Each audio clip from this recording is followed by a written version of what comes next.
শুনে বলেন তো কি বলছি?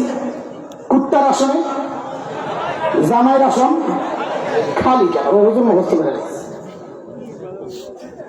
গত পূর্ণিমা গেছে মাছ। আচ্ছা আপনারা বলেন তো এই জামাই সুস্থ না পাগল? যেরকম আরো জোরে, এই জামাইয়ের কাছে কেউ মাইয়া দিবে, বোন দিবে? কেন? সে সুস্থ না পাগল? আসলে কথা বলে আরে আসলে পাগল কেন?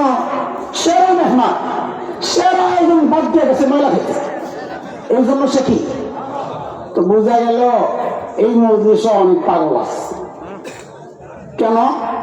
আল্লাহ তোমারে বানাইছেন খায়রুল উম্মাহ, এই জগতের সেরা উম্মত তুমি।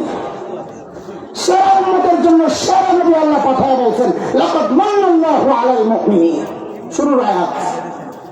সেরা মেহমানের জন্য সেরা আয়োজন।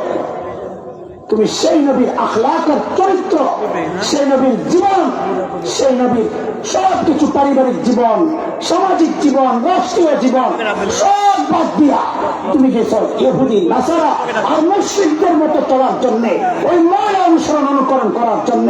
খোদার কসম, আল্লাহ নবীর আখলাক বাদ দিয়া যারা ওদেরকে অনুসরণ করে সবগুলা সুস্থ না, নিজেরা ইসলাম মনে করে, আসলে তারা সব পাগল। কথা বল ঠিক? পাগলই থাকবেন না, ভালো হইবে। আল্লাহ আমাদেরকে ভালো বানায় দেন। আল্লাহ আমার নবীকে চেনার মাধ্যমে সমস্ত ফিতনা থেকে আমাদেরকে হেফাজত করে। আমি আমার ভাইকে রেখে গেলাম, মনোযোগ সহ কথাগুলো শুনবেন। আল্লাহওয়ালা মানুষ দোয়া করে যাবে, আমি দোয়া চাই আল্লাহ তাআলা যেন